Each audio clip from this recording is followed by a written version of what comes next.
Why are we kinder to others than ourselves? There's a scientific explanation for this, and research confirms that kindness is literally wired into our biology. So, when we're kind to others, our brain releases oxytocin, the bonding hormone, making us feel happier and more connected. We get a dopamine reward, reinforcing kindness as pleasurable, and our mirror neurons automatically sync with others' emotions. But when it comes to ourselves, that same kindness disappears. Why are we so quick in comforting a friend, but unkind to ourselves over small mistakes? Why does this happen, and how can we bridge the gap? Let's understand this confusing double standard. There are 3 reasons for this. The first one is called the mirror versus window effect. What it means is that when others are struggling, we observe them as if looking through a window.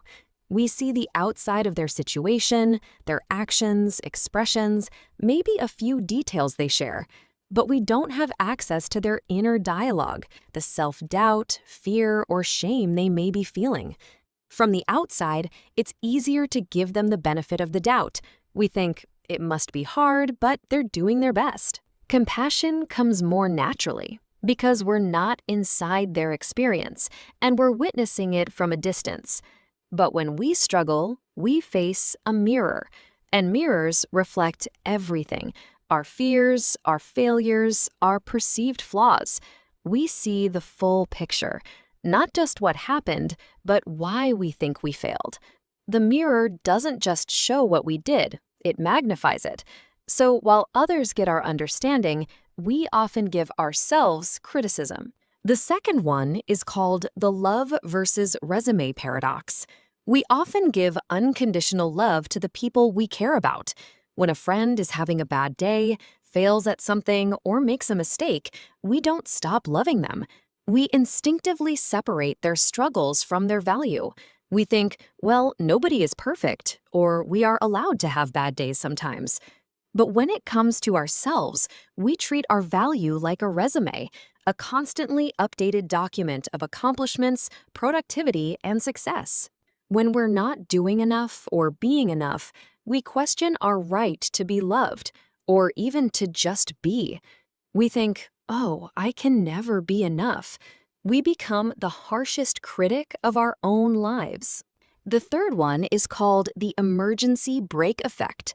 When we make a mistake, fall behind, or feel we're not enough, many of us instinctively pull the emergency brake, not physically, but mentally and emotionally.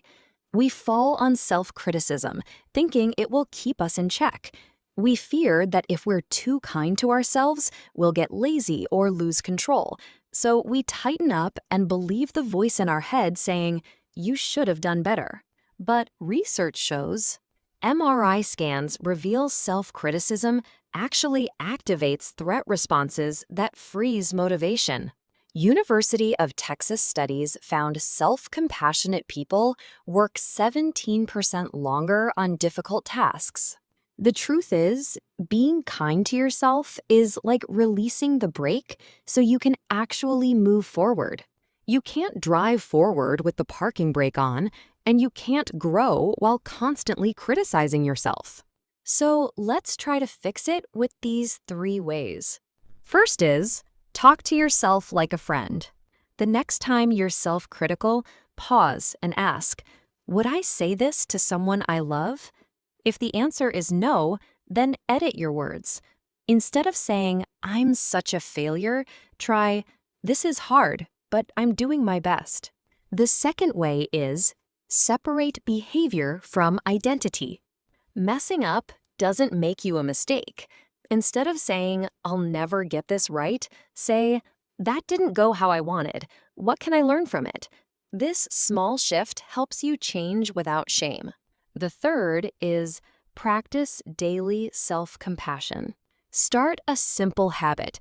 Every night, name one thing you did right for the day, even if it's a small thing. Over time, this rewires your brain to see yourself fairly, not just critically. Being kinder to yourself isn't selfish. It's the foundation of real growth. You wouldn't expect a plant to thrive without water and then blame it for withering.